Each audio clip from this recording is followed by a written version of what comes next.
Hello, everybody. Sunday Adelaja here. Good morning, everyone.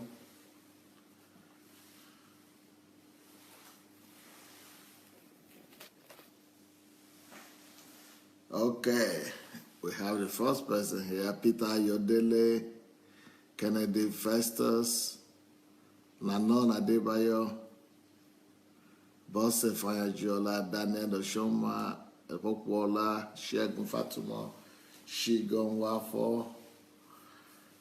Good morning, everyone. How you are doing today? Ojekwa Israel, Rochelle White, Adeshade Shitu, looking very sharp as usual. Thank you. Patricia Karimi, Oluwaseyi, Ola Martin, Susan Ubano, Glory Bai,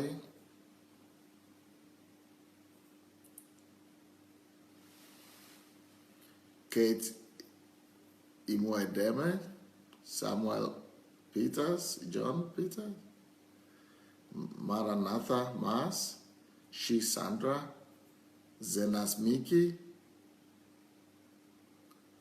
Ireti, good morning, Shinwe Ananaba, Yomi Jegede, Victoria Adams, Felix Juyon,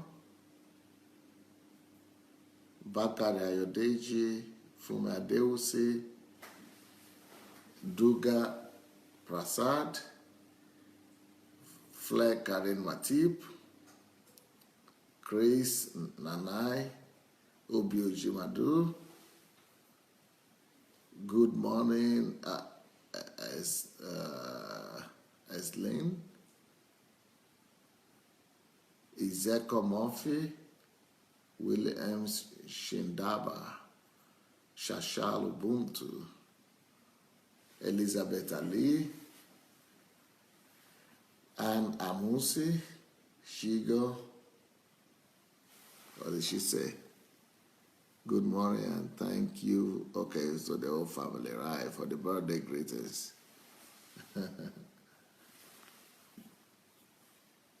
Aline Paradise, Stella Nuhu, Anastasia McDonald, Richard Eberiga, that's the man of God from Texas, Olayinka Shehu, Paul Eric, Omolade Taye, Ojuolakwe Martins, Kehinde Agoro, Dennis Izo, Johnny Matson. Well, as you are coming in, let's quickly go and share the link. You just need to press the share button.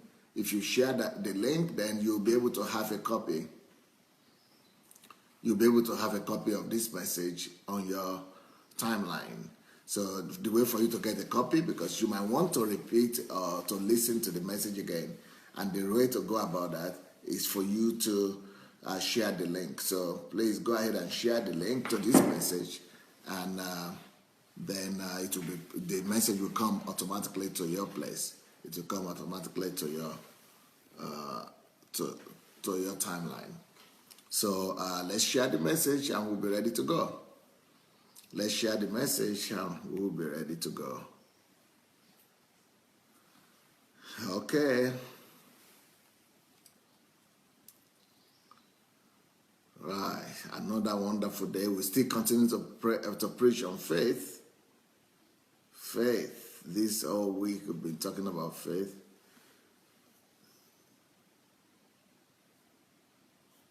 And today we're continuing. The message of today is faith to confront fear. Faith to confront fear.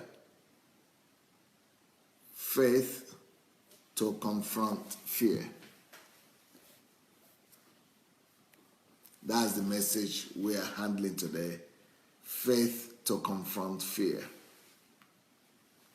You know, fear is a real life situation and our daily life reality. And there is just no way to escape the threat of fear. the danger of fear, and the reality of fear. There is just no way to escape the reality of fear. So, all of us, there is no human being that will say he has never confronted fear in his whole life, and that fear had never attacked him. All of us are attacked by fear. All of us have, the tendency to fear. So as a result of that, we need to learn to confront fear. We need to learn to confront fear. We need to learn to be able to deal with fear. On daily basis, there will be attacks, and there will be reasons why we think we need to be careful or fear, or just the reality of the fear attack is always there. The reality of fear is always out there, and we must learn to deal with it. We must learn to deal with it. If we don't deal with fear, fear will deal with us. If we don't deal with fear, fear will deal with us. And that's why we are talking about that today. So the scripture I'm using is Hebrews 11. Hebrews 11:27. Hebrews 11:27. By faith, talking about Moses. By faith, Moses, forsook Egypt, not fearing the wrath of the king. By faith, Moses forsook Egypt, not fearing. By faith, Moses forsook Egypt, not fearing the wrath of the king. As I'm talking right now, I can sense that there are individuals and there are people right there that are still living under one kind of fear or the other. I want to ask you that question. What is the fear that is present in your life right now? What is it that you are afraid of? What is it that you are fearing? What is it that you are scared of? Are you afraid of losing your husband? Are you afraid of losing your wife? Are you afraid of losing your children? Are you afraid of losing your ministry?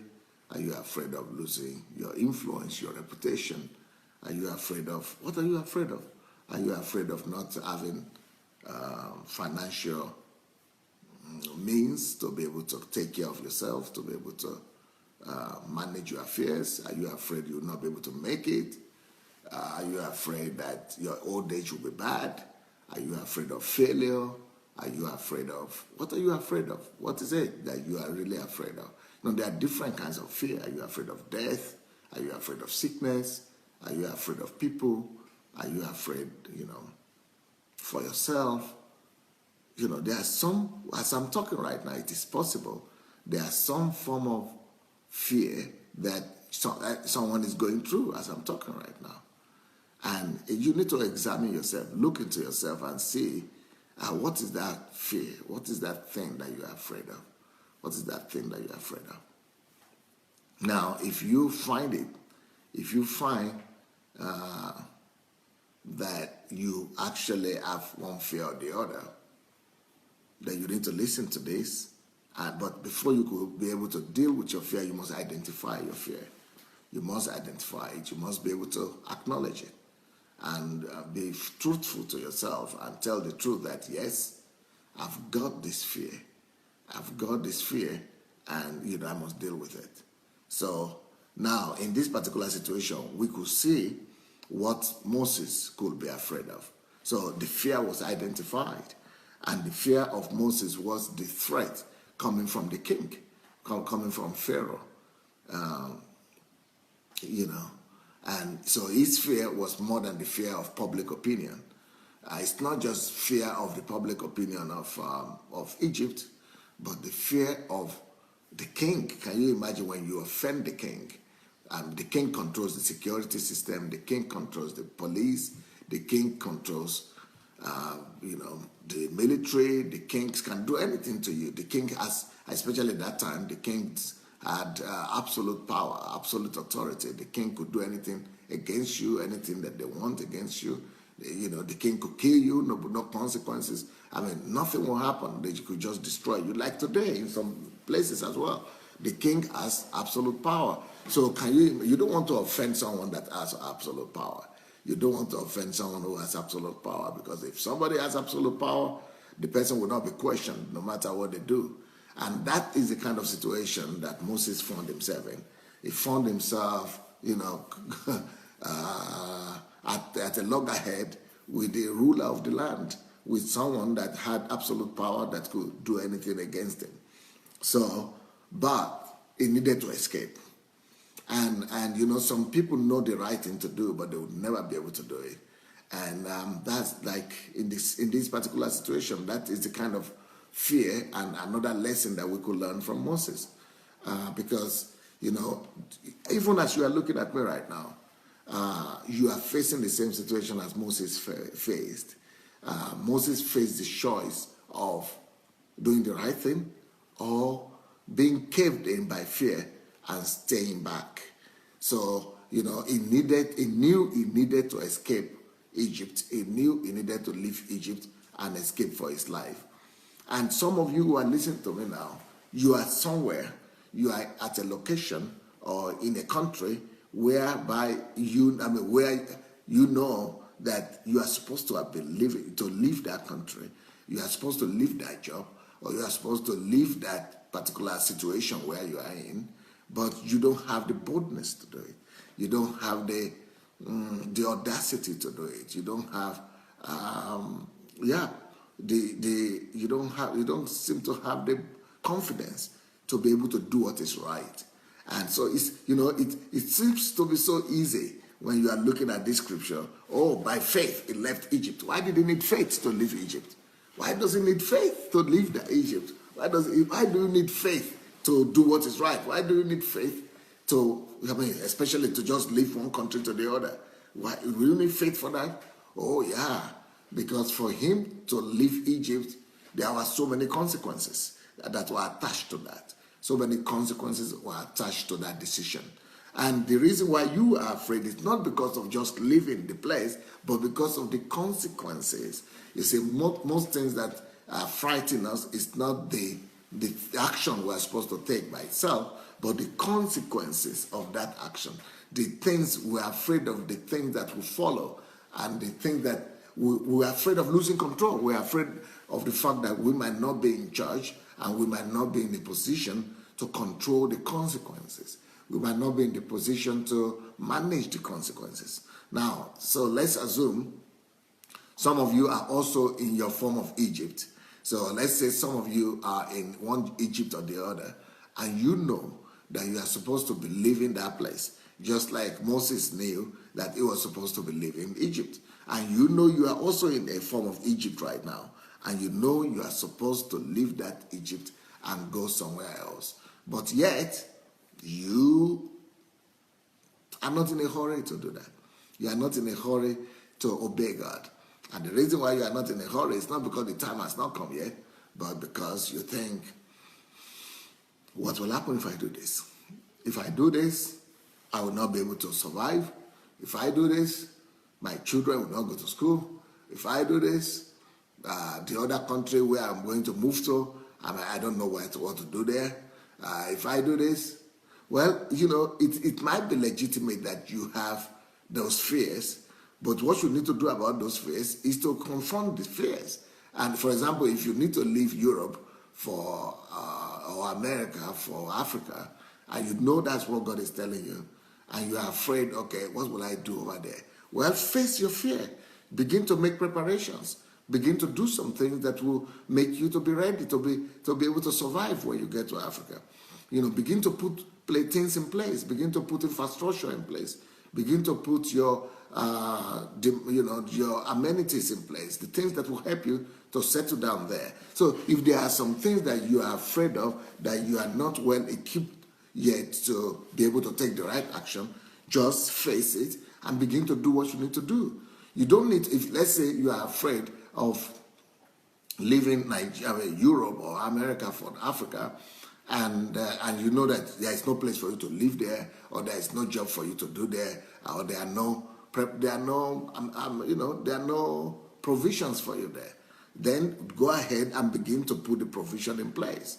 Go ahead and confront that and begin to look for a way to resolve it.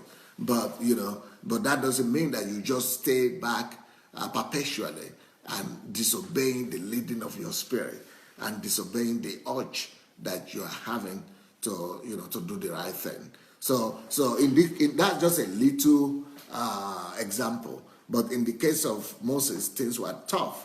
It was a much more difficult situation, because for him to leave Egypt, that means that he was actually denying and he was rejecting his choice as the prince of the land. Actually, that means he was rejecting the king. That means he was rejecting the choice of the king. That means he was rejecting the daughter of the king. That means he was rejecting the place and the standing that he had in the society. That means he was rejecting, he was rejecting the land, and he was going to reject the country, the city, the country that brought him up, and the palace where he grew up, and he was going to reject all his friends. He was going to reject all his family. He was going to be on his own. So a lot of things were connected with Moses leaving Egypt. So that's why he needed faith to do that. And it says by faith, he needed a great amount of faith. And besides that, he had the fear of death as well. If he would leave Egypt, if he would take that decision, the consequences is that there will be a death penalty on his head. And that's exactly what happened. There was a death warrant that was issued against him. And he was declared a fugitive, and he was declared wanted. And so the whole security system of the country were against him and were looking for him, for his head. So I don't think there's any decision that I and you will take today that will warrant a death penalty on us. And I think our own is not as serious as that of Moses. So that's why Moses needed faith. And if Moses needed faith to leave where he was, so you also need faith to take the right decision that you need to take. Now, the fear that Moses was confronting was about leaving Egypt. I don't know what fear you are confronting. Maybe you are in the wrong relationship. Maybe you need to take that decision to just let it go and leave that relationship. Maybe you are in the wrong job. Maybe you are locked up in the wrong occupation, the wrong job. Maybe you need faith. You need to take the decision to leave that job.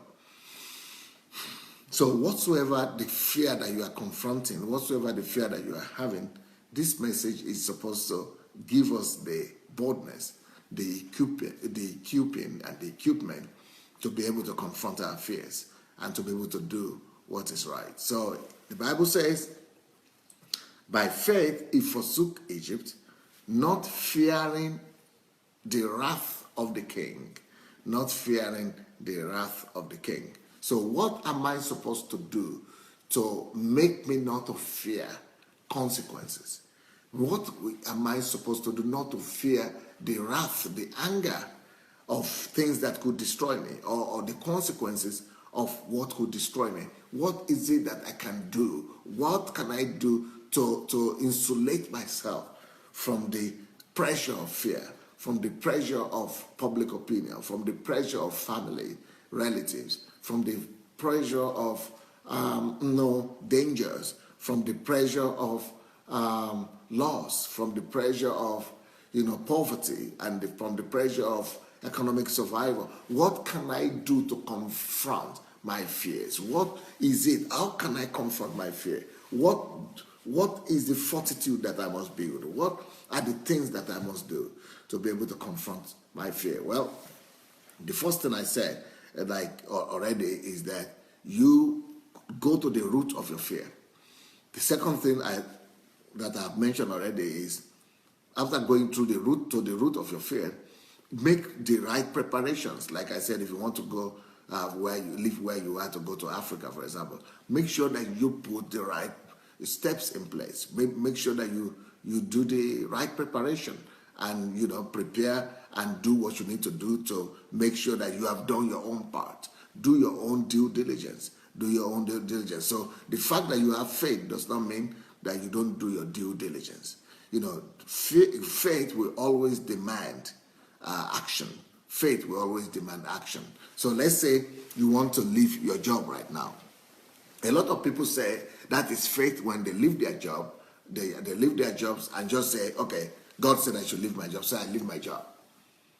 I don't think that is faith. I think that's a little bit of foolishness. Because what you should do is, I feel I must leave my job, or God is saying I must leave my job. Then begin to work. So what you are expecting is, I'm leaving my job because I want to do something else. So the faith, real faith is, you must see what you want to do. Because so many people, they leave their jobs and say, so what are you going to do now? I don't know. But that's not faith. You see, faith must produce evidence. And when you have evidence, you know that is evidence. You don't say, I don't know. No, and faith must produce substance. So when you are acting by faith, there must be some substance that you are producing to say, this is the proof that I'm actually acting in faith. So let's say God is saying you should leave your job. And what that means is that you are leaving that job by faith. Leaving that job by faith means I am seeing what follows after I leave my job. After I leave my job, I'm not seeing the thing physically, but in the spirit realm, in my eye of faith, I am seeing something. I'm hoping for something, because faith, therefore, now faith is the substance of things hoped for. So you are hoping for something. You must be able to point at the hope that you have. You must be able to tell me why, if you leave your job, what is your hope? You must be able to point me at that hope. You must be able to define that hope. Then when you have the hope in front of you, you must also be able to tell me you must also be able to show me the substance of that hope. So let's say you are saying you are going to have your own business. That is your hope. But what are the substance you are producing? The substance are the things that you are producing right now. What are the things that you are doing right now that will definitely take you between where you are right now to that hope? So what are the movements that you are creating that will take you to that hope? Or what are the actions that you are taking that will gradually move you towards that hope?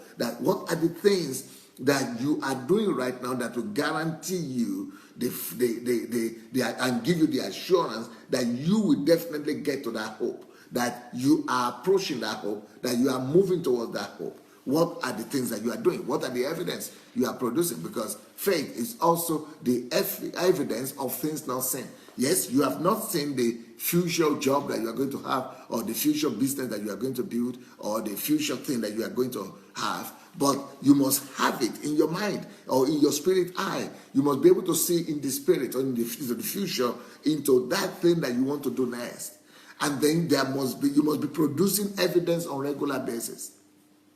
There must be an ongoing action, an ongoing activity that you are engaged in that will take you and that will land you in that particular unseen future that you are moving towards. So it's the evidence of things not seen. There is something that everybody is not saying, but that you are saying, and that I believe that in the case of Moses, when God said that it is that by faith he forsook Egypt, he was definitely saying something. And one of the things he was saying is that he would not be caught. One thing he was saying is that God will protect him. One thing he was saying was that, God will make a way for him. One thing he was saying is that he had some assurance in him. He was saying something invisible. He was saying something, something that he hoped for. He had this great hope. And towards that hope, he acted. So and his action was that he actually departed. He actually left. So that was a substance that he was producing. The fact that he actually left, he actually took the risk, that was the evidence that he had hope. That was the evidence that he had something he was expecting. That was the evidence that he had a goal, a target in front of him that he was moving towards. So the same thing, when we're talking about leaving the country where you are right now to go to live for Africa or to live to another place, you don't just say, oh, God said I should leave, and then God will take care of it. And everybody is asking you, what are you planning to do? What are your plans? What are your vision? Oh, well, I don't know. God knows. No, that is not faith. That is foolishness. So there is a big difference between faith and fantasy. There is a big difference between faith and illusion. Faith always produces action. That's why James says that faith without action is dead. Faith without action is dead.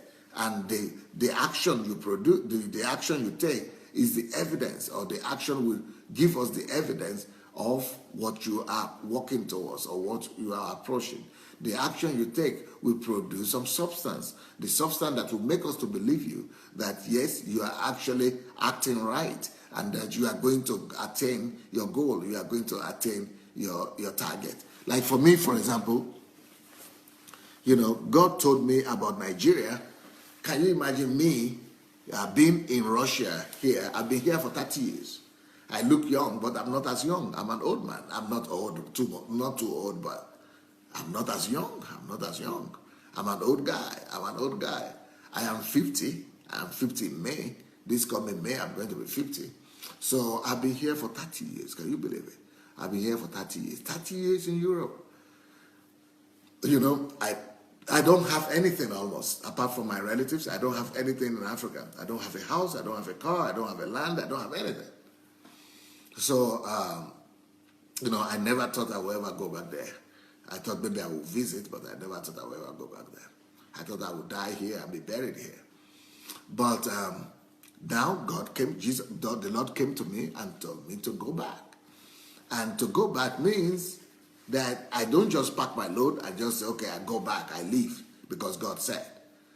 The first thing I needed to do when God says go back is that I needed to sit down and calculate and make calculations. And why is that important? That is important because Jesus himself, God himself said, if you want to go and build a tower, that you must first sit down. And building a tower is, going to engage on any assignment. If you want to engage yourself in any assignment, you need to first sit down. And Jesus also said, if you want to go against, if a king wants to go against another king in war, you want to go on a battle, you want to go on a war against another king or another territory, you must also sit down and make calculations.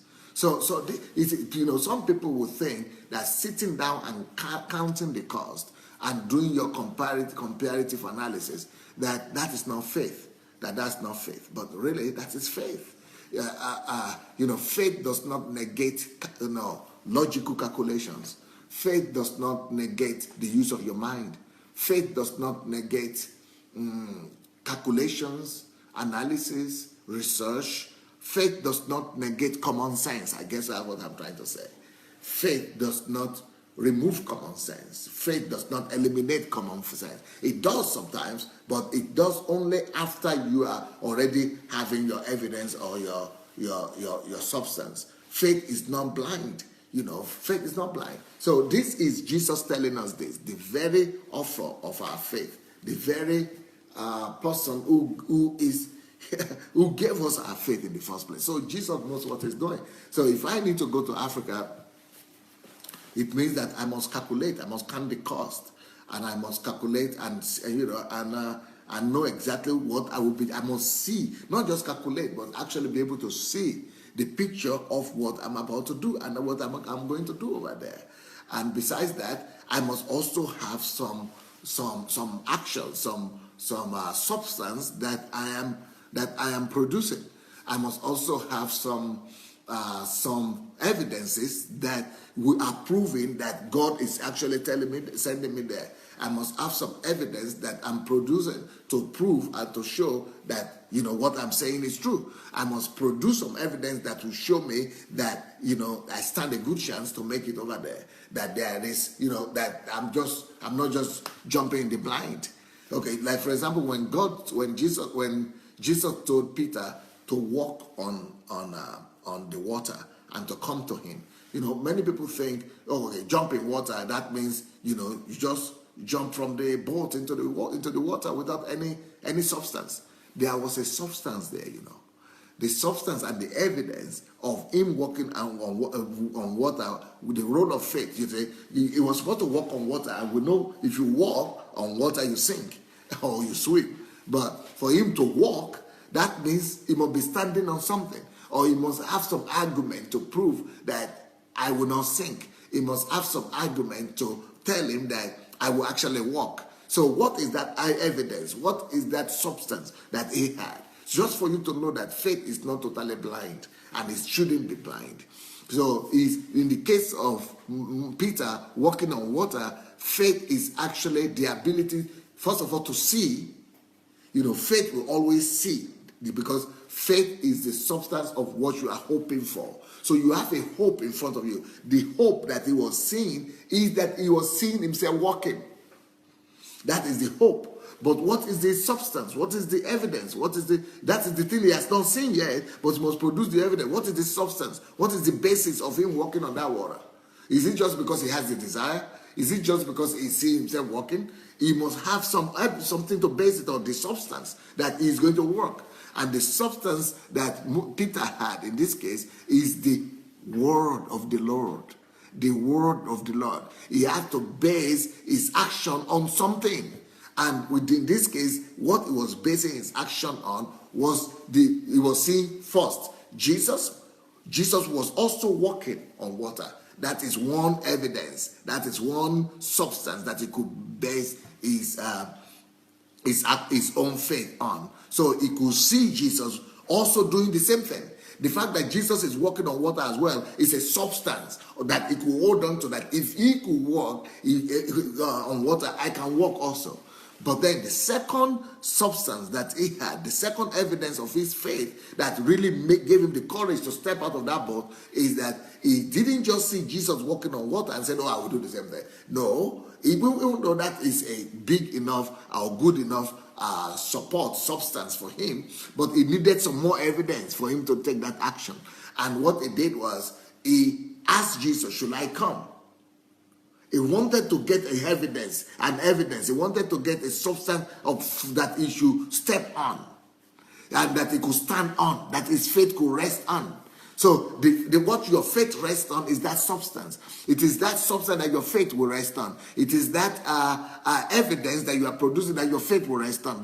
That is the thing that is giving you the assurance that you could actually get to what you are saying. That is the thing that is giving you on what basis you are basing your assurance that yes, you can do what you are talking about. So, and then Jesus told him, that yes, come on, come, walk.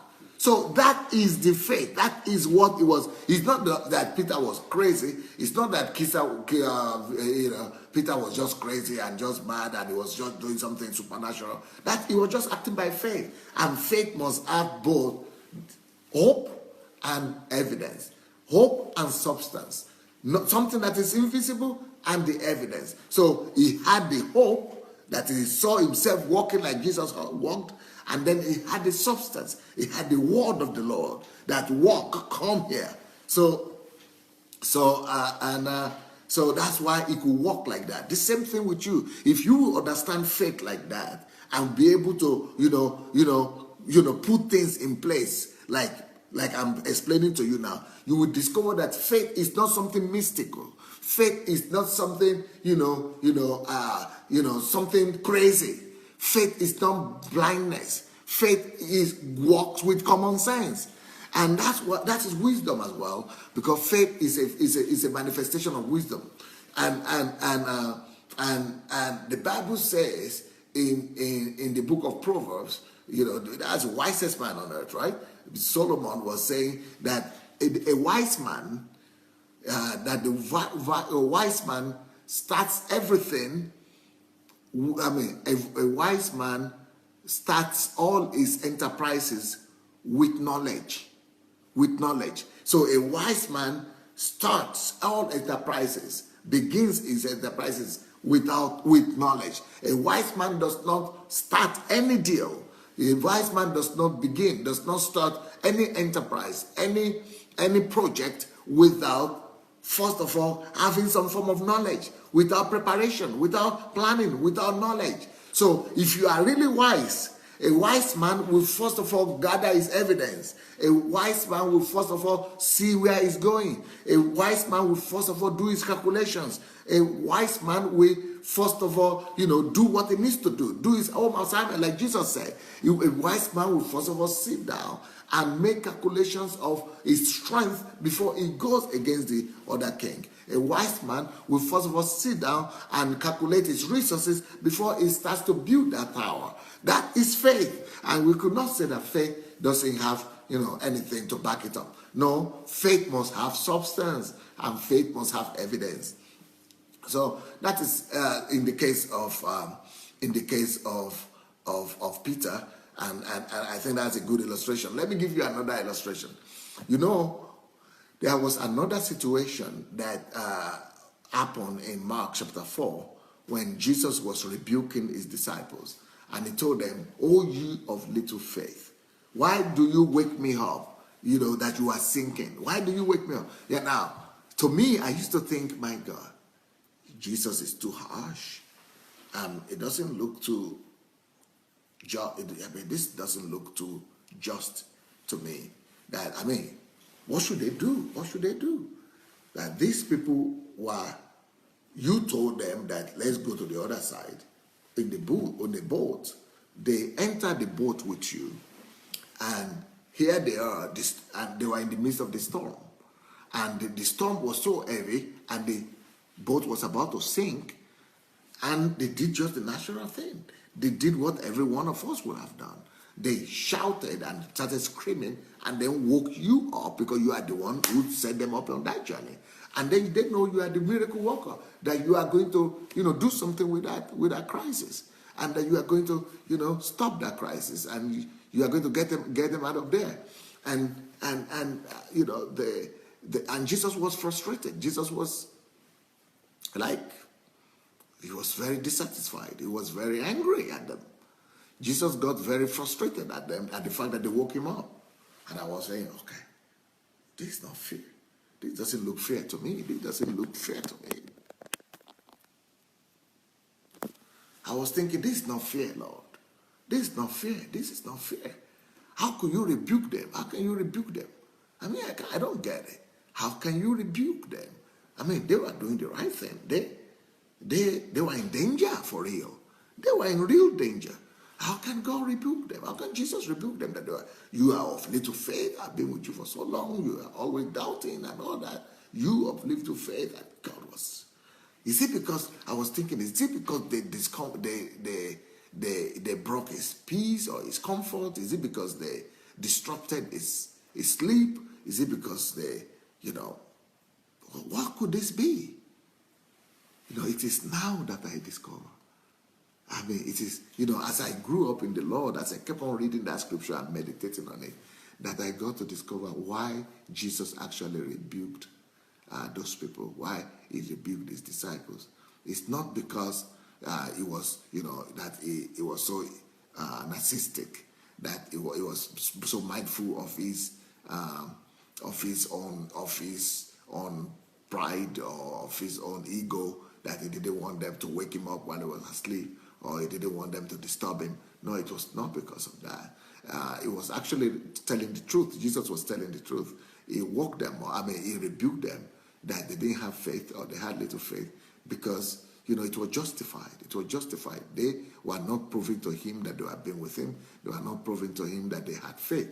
Because what happened was, remember, what is faith? Faith is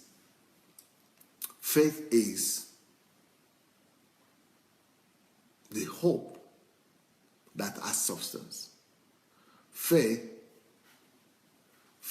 is the hope.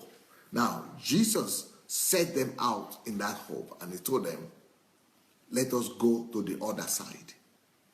So we have a goal, we have a hope, we have a vision, we have a goal, we have an aspiration. The aspiration is where we are going. We know where we are going. We are going to the other side. That is hope. Faith is the substance of things hoped for, the evidence of things not seen. We have not seen ourselves there yet on that other side, but at least we have hope. We know where we are going to. We have a goal, we have a target. We have a goal, we have a target, we have a hope that we are going to be on the other side. Right. So what is the evidence and what is the substance of that hope? And why did Jesus rebuke them?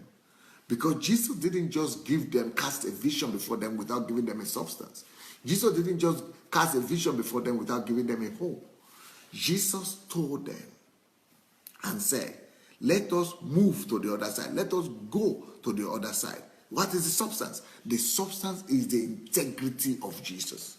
The substance is the integrity of the person who said we are going to get to the other side. So if God, the owner of the universe, your master, your savior, if he is telling you that the goal, the target is to be in the other side, what makes you to think that something could stop him?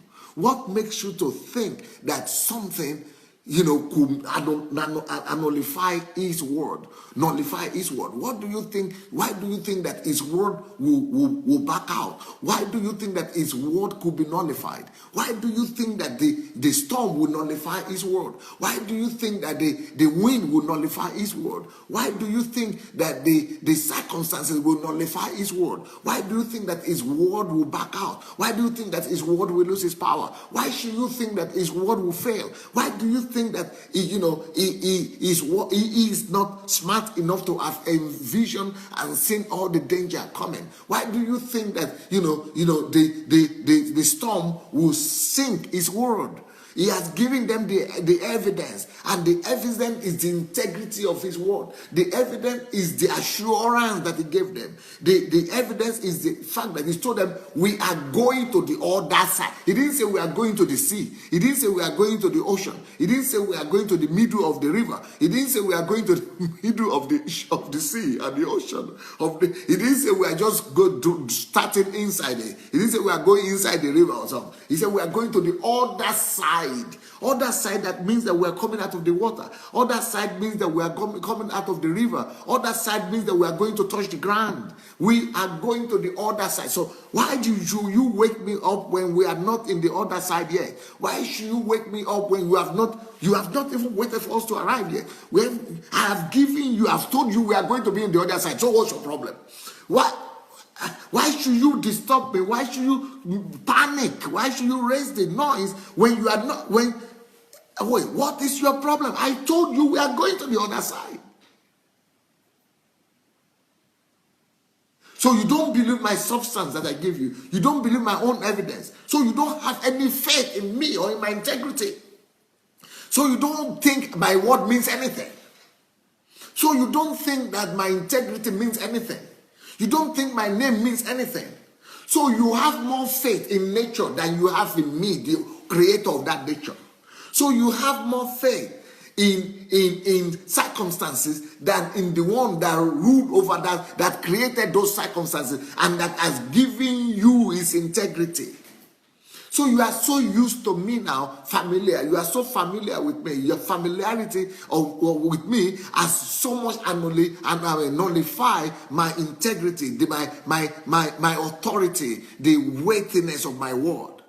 So you now believe in circumstances happening all around you than you believe in the word of the one that created all those particular circumstances. Now I understand the madness of Jesus, why he was so mad at them. Now I understand why Jesus was so cross at them. Now I understand that was foolish from their side. That in fact Jesus was even easy on them. It was even easy on them. Jesus was supposed to begin to slap every one of them and push them out of that boat, in fact, and push them into that river and just sink them and just get them out of there. But it was so full of self-control. He could control himself. So he didn't go to that extreme against those disciples. But it was so right. It was so justified to have rebuked them. You see.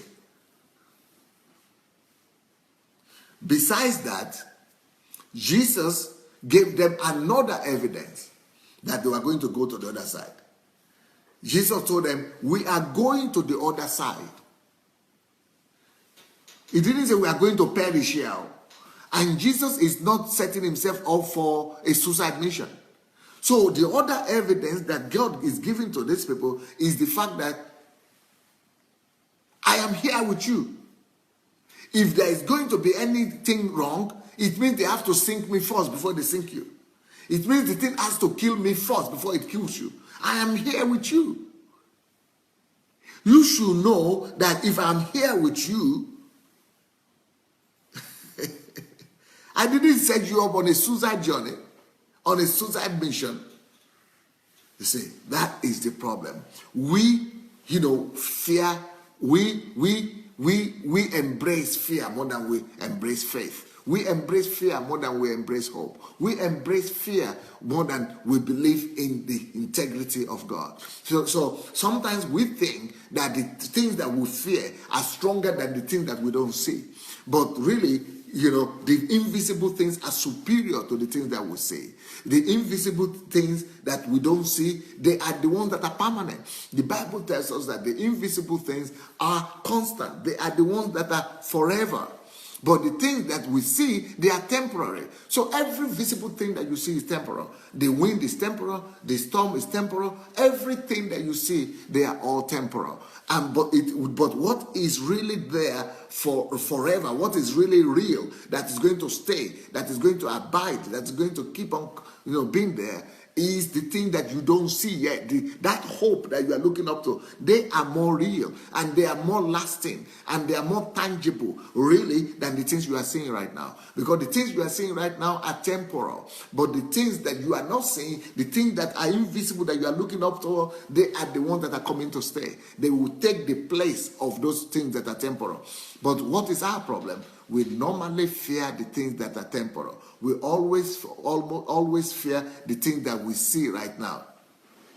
We fear the things that we see. We look forward and we fear too much the things that are tangible, the things that are visible, the things that are, right now, the situation that we are in right now. They seem more real to us than the other situation that God is promising us and that God is putting before us. So this is where Moses prevailed, and this is where Moses triumphed. And let me tell you how Moses used this principle. Let's go back to Hebrews 11, to Moses, that he had the faith to overcome fear.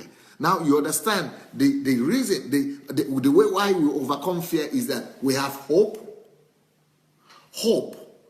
that we are going to go to the other side. That hope, the invisible that we are expecting, should supersede, should superride, should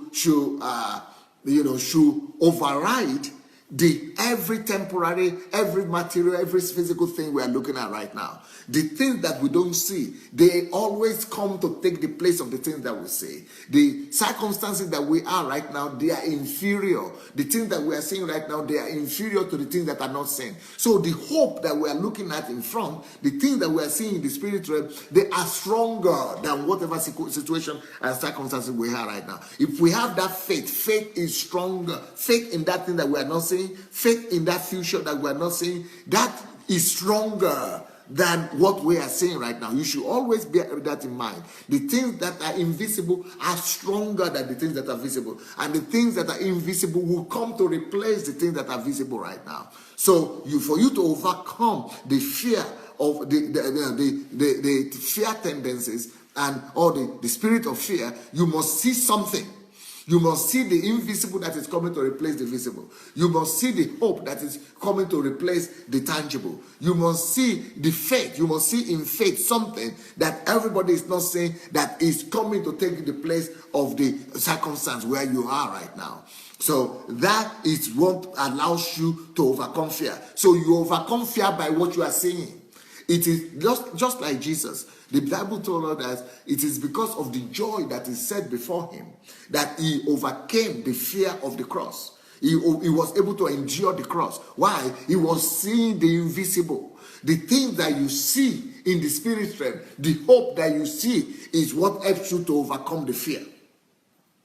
So when Moses was living as well, he was seeing something. It is the thing that he is seeing in the spirit realm that is making him to overcome the fear of the temporary, of the now, of the visible, of the tangible, of the material, of the real life, that of the circumstances where he is in.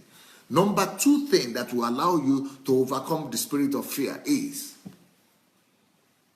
the evidence that has been given to you, or the evidence that you are producing. The evidence and the substance. Like I said, when Peter was walking on water, the hope was he saw himself walking. That is what is helping you to overcome the fear. Number two thing, the substance that he was given. The substance is he saw Jesus walking as well. Then the evidence is Jesus told him to walk. Jesus gave him the substance in his hand. Jesus gave him the evidence in there that he will walk. And the evidence that walk on water to me. He had the evidence. He had the evidence. He has the substance in his hand. So those substance of faith, they are stronger than the fear. Use your substance of faith to kill that fear. Use your evidence of faith to kill whatever thing you are afraid of.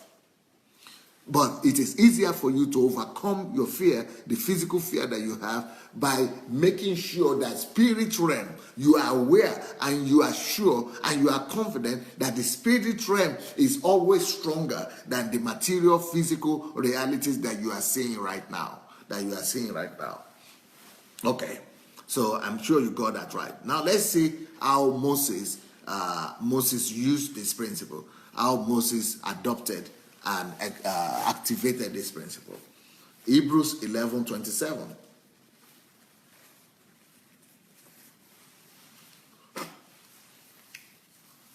Hebrews 11:27. Hebrews 11:27 says, by faith Moses forsook Egypt. By faith he forsook Egypt, not fearing. Now you know why he's not fearing. He saw something. He saw hope. He's seeing something in the spirit realm. Now, why is he not fearing? You know, he has some evidence. He has some substance. So those are the things that he used to kill the fear. So verse 27, Hebrews 11:27 say, by faith he forsook Egypt, not fearing the wrath of the king. What helped him? What insulated him from that fear? For he endured as seeing. You see, he was saying something. I told you he was saying something. I told you.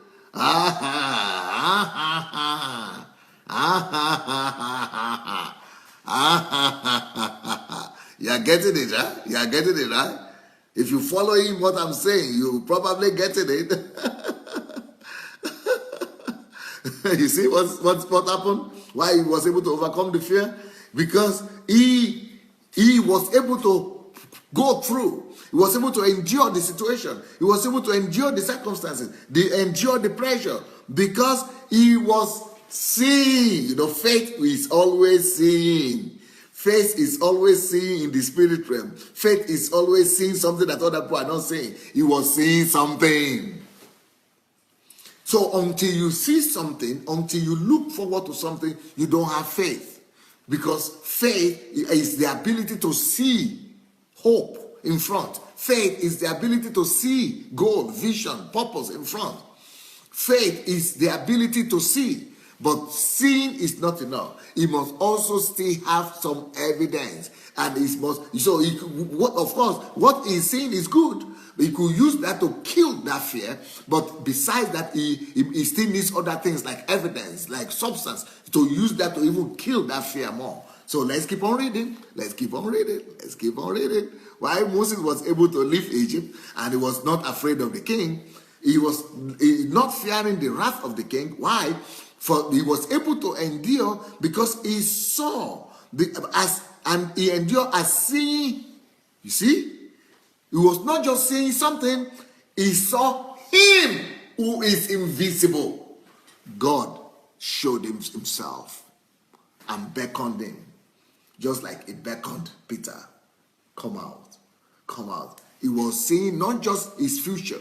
He was seeing not just himself. He was seeing not just, himself as a deliverer. He was seeing that also. He was seeing that he was a deliverer. Because how do I know that he was seeing himself as a deliverer? Because he was trying to even do that in his own might. He was trying to even deliver the children of Israel. You remember he killed an Egyptian trying to deliver the son of Israel the other time, because he was seeing himself as a deliverer. But that is not enough. Apart from seeing himself as a deliverer, he was also seeing something beyond that, evidence from God. Evidence from God. And God gave him a vision. God gave him evidence. God made him to see him ahead, beckoning to him. He was seeing the invisible one. He was seeing God that was encouraging him, that was giving him the encouragement and the liberty to move. So seeing him who is invisible is not seeing what is invisible in this case, but was seeing the Lord. He was seeing the Father. He was seeing the God himself. So that thing he was seeing, that evidence, that substance he was seeing, gave him the grace, the faith, the confidence to be able to come against all kind of fear and all kind of threat and all kind of circumstances. So, your faith is the ability not just to see in the future. Your faith is the ability not just to see the invisible. Your faith is to use that invisible to kill the fear of today. To use that invisible, unseen thing to kill the pressure of the things that you are being visible right now. You must be able to use what you are seeing to silence the things that are pressuring and clamoring, to kill you right now. And besides that, you must begin to do something to produce some evidence. You must begin to do something to produce some substance. So substance could be what you yourself are doing, that it gives you the assurance that you are going to attain what you are saying in front. It could be your work, your effort. It could be what you are producing. So the substance could be produced by you, but it must be calculated and it must be seen that there's a connection between what you are doing right now with the goal and the purpose that is invisible right now where you are going to. So that is the evidence you are producing to prove to us that yes, what you are seeing, you are going to get there. That is the substance. You must have some substance what you are doing to prove to us that what you are seeing in front, that's where you are going. Or sometimes you base that your thing that you are not seeing, the invisible thing, you base it on the substance of what God has given you. Maybe it's a word, maybe it's a promise, maybe it's a vision, maybe it's an assurance, but even after you've seen that vision, or even after Moses had seen the invisible Lord, he had seen the Lord beckoning him, he still had to do something. He still had to take the risk. He still had to produce his own evidence anyway. He still had to act. He still had to pack his load from the palace. He still had to gather his all stuff. He still had to risk and do something to be able to actually take action that he believes what he is seeing, and that he is able to confront the fear and actually overcome the fear by packing his things from the palace and actually leaving. He had to produce the evidence that he's believing in what he's saying. He has to produce the substance, and that's why he had to leave. He had to run away. He had to take the decision to run away. He had to actually, get his legs to the road and actually leave, and not being afraid that the whole army, the secret service, everybody are after him. So he had to do that. And not just the first time, he did that twice. He did that when he ran away when after, they declared him as fugitive. And then he had to do that again when he was delivering the children of Israel, and the whole army was running after him for real after that. But he had to do what he needed to do. So anyway, here we are. I hope you now got the key how to overcome the fear. You got the key how to overcome fear. Faith makes you to overcome fear, and that's why Jesus was rebuking his disciples and said, "You of little faith." Because you have the hope, you have the vision, you see the invisible, yet you are doubting. You saw the substance, yet you are doubting. You got the evidence, yet you are doubting. I hope that after this message, God will not need to rebuke you, that Jesus will not need to rebuke you, that you are of little faith. I hope from now on, you know how to suffocate your fear and how to kill your fear and how to live by faith and please God, because it is only through faith we can please God, and without faith you cannot please God. Now I believe that you now have what it takes, the faith to overcome fear. The faith to overcome fear. Well, I think you need to get a copy of this message for yourself. If you don't have a copy, if you have not shared this message, you need to go share the message. Go share this message now. so that you may be able to have a copy of this message. You need a copy of this message. All of us need a copy of this message. You need to listen to it over and over again until it becomes part of your life. So I want to encourage you, share the message right now. If you press the share button, it will automatically go to your page and you'll be able to listen to it over and over again. Well, you can't believe it. My time is up. My time is up. And then we are going to continue. I want to read your comments, definitely. I will read your comments. And here we go. Adesanya Abiodun Felicia. Thanks, Pastor. Thank you. Daniel Oshoma says, because the decree by Pharaoh was to kill all male child, by faith his parents took Moses and kept him by the bank of... Yep. Gladys says, too much wisdom, Pastor. You are too much, sir. Thank you. Princess says, yes, so we have the key now, right?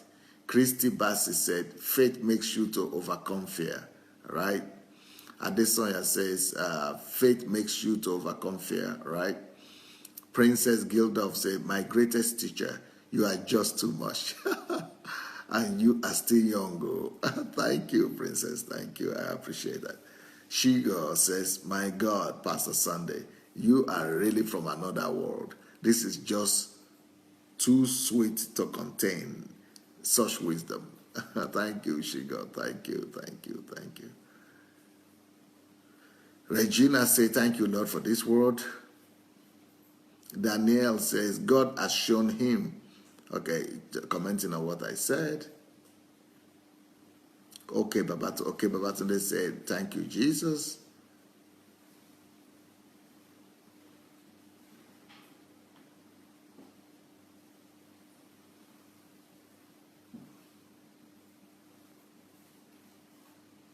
Shigon Wafo, you make faith so practical.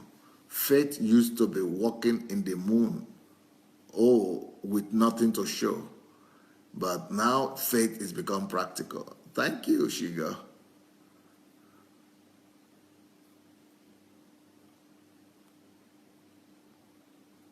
Nediogo says, my pastor, more grace. Thank you.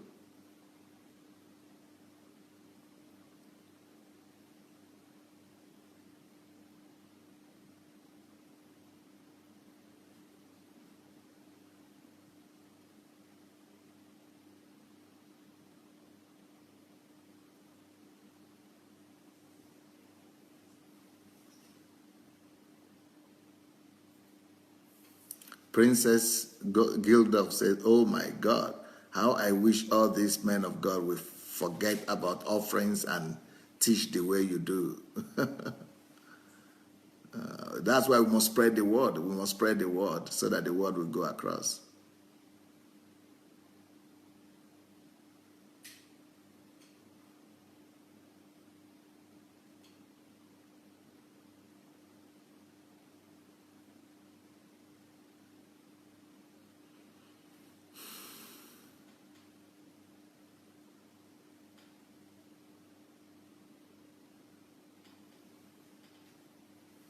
Nkiru Ojimadu say, Pastor, don't make me feel old, though. You are still young. Okay, thank you.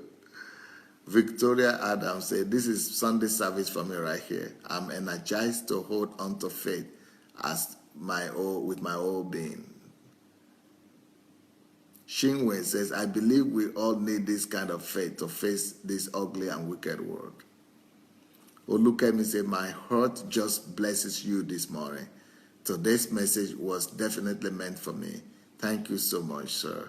God bless you. Thank you. Layo Shal says, I'm so blessed and saturated. I'm so blessed and saturated. Peter had something to hold on to, even as he jumped on that water. That illustration made it for me. Princess, my one and only best and greatest teacher of all time. So you are simply the best. Princess, you are saying so many good things about me that I want to see you.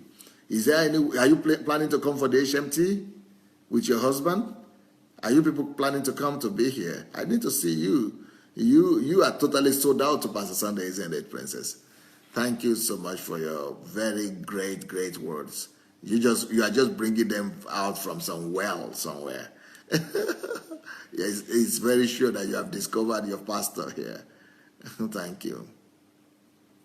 Sandra says, after hearing this undiluted word of God from God's general, Pastor Sandra Adelaja, who says I miss church.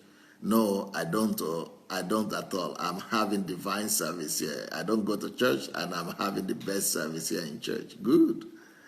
Christina said, now I have sufficient evidence to suffocate and kill my fear. Thank you, Pastor. Our Faith Ogba said, thank you, Pastor Sunday, for creating a wisdom in me. Princess said, thank you so much, Pastor. Ezeko said, Pastor, you are a rabbi. That is good teacher. May God bless you. Thank you. Vivian Taylor said, awesome word. My faith is built up. You are such a blessing to the body. Feels like revival. Blessings to you, Pastor Sunday. Thank you. Mary Mugure, I'm getting sharper and wise with each word you give. I bless God for you. Thank you very much for another wonderful teaching. Bless you. That's comfy. Christy said, thank you, sir, for all your teachings. Again, here comes Princess. Trust, oh, Pastor, I will tell the fear that my faith and hope, and I know now more than ever. Nkiru Ojimadu says, you make the word so real, sir. I have to see and start doing something to prove it. Peter Ayodele said, I will definitely be your partner in Nigeria, but I still need to plan how to relocate back to Nigeria. Daniel says, thank you, sir. This is the message. Yvette says, God is really leading you, Pastor. Thank you for the key.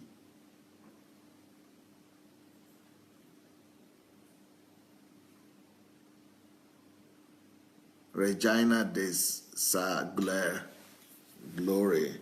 Man of God, where can I get your blog? Your messages are just blessings to me. My blog, just go to Google and type www.sundayadelajablog.com. That's it. My name, and put the word blog there, then .com. That's it. And you'll see all my messages there. Joseph Oyewale said, thanks a million times. Great and awesome message. You are highly appreciated, sir. Exceptional display of wisdom from above. Julie Itchins, hi, Pastor. God bless you from USA. They done. Great message, Pastor. Akimbawale Sunday, perfect love casted out fear. If we love God so much that we always see him with us, we will live above fear and produce more fruit. That's right. Paul Good News says, Pastor Sunday, a man of faith is a dangerous man. You are a dangerous man. Thank you, sir. Thank you.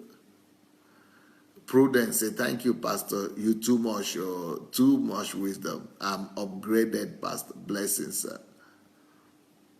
Emmy Bobby say, thank you so much, Pastor Sunday. God bless you in abundance. I am blessed with this message. I'm very, very happy today.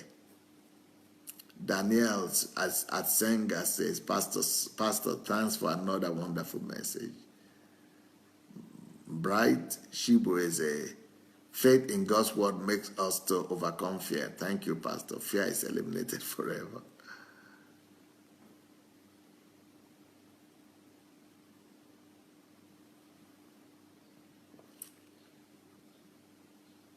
Gladys, too much wisdom, Pastor. You are just too much.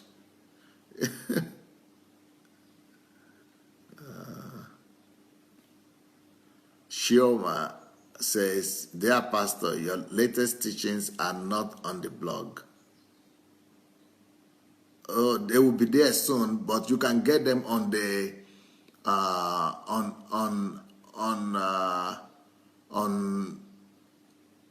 on YouTube right now, but they will be there on the blog soon, very soon. Katia, you need to blog. Na another should be blog. Ya je pasela olude ni na YouTube. Patamusha na YouTube and now at Flickr today to na Slichkom no garage. They are going to be on the blog soon. So check it out today or tomorrow. They will be there. Glory Bay said, thank you so much, Pastor, for another mind-blowing message. Paul Eric Gildorf, I think that's the husband of Princess Gildorf, said, thank you, Pastor, for your practical teaching on faith and hope. It stirs up my faith and encouraged me to take action. Davida said, where are you based, Daniel? And okay, that's not for me. What do you do? Paul Eric and I have always admired you until he met you in person and he fell more in love with you. Yeah, that is what Princess says about the husband. Lanon Adebayo said, we've been taught wrongly over the years about faith, but now I learned about the substance of my hope, the integrity of God's word. Oshuko said, thanks, Pastor, for this wonderful teaching about faith. God bless you, sir. Kennedy Festus, today's service, Sunday service here was awesome. More grace, sir. Paul Ori Ade, your level of grace is deeper and encouraging, sir. Keep the great work, sir. Daniel Oshoma, for your flights and logistics to Nigeria, contact me if Pastor gives me the go-ahead. Yeah, why not? Why not? Do your job. Shioma says, thanks, Pastor, for helping us see faith in a new dimension, not just faith to receive, which has been the teaching for many years.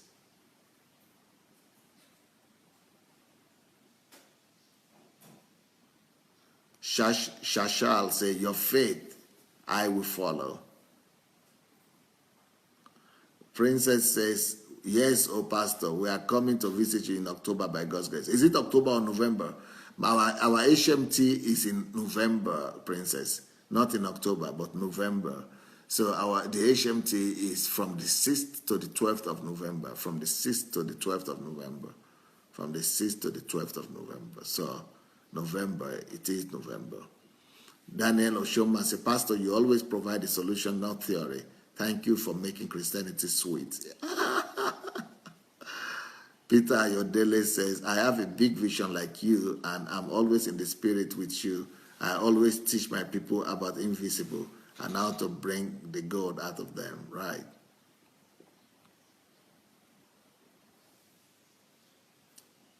Paul Ohanyere said, I have had and read a great deal about Sunday Adelaja and about the work he is doing. All those who do great things go through attacks such as he is going through. Yeah, that's what Bill Gates said about me. Davida said, the vision of the future needs to be stronger than what it is. You are addressing a lot of the questions going on in my mind. Right. Shinwe, you have just gingered my faith. Thank you, Pastor. You are the best. Thank you, Shinwe. Anastasia says, Pastor, your messages always say, here is how to do it. Here is the way to go. Here is the path. Thank you so much, Pastor Sunday. Have faith, Ogba said, you made my day, Pastor. Nkiro Jimadu said, Pastor, okay.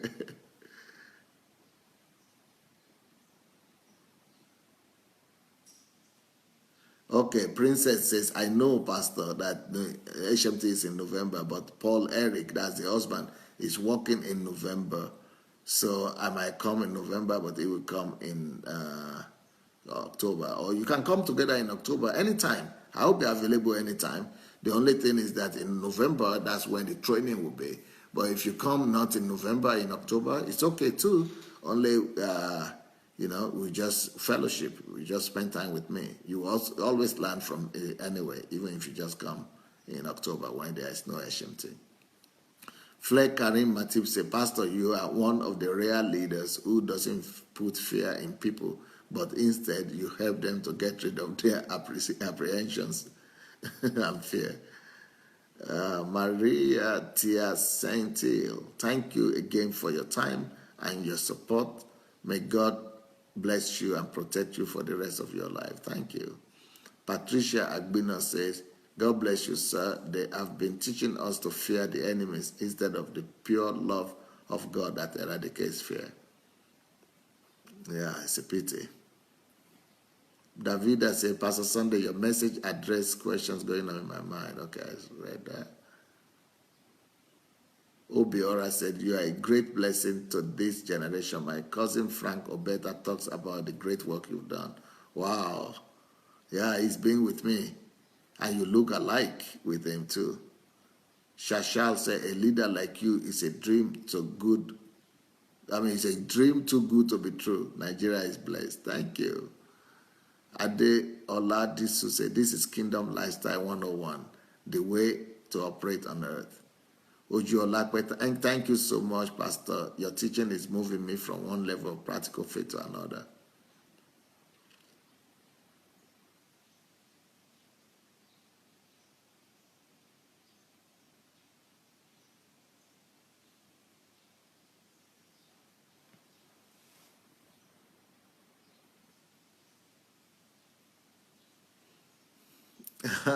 Princess, I see you, my one and only greatest teacher and mentor.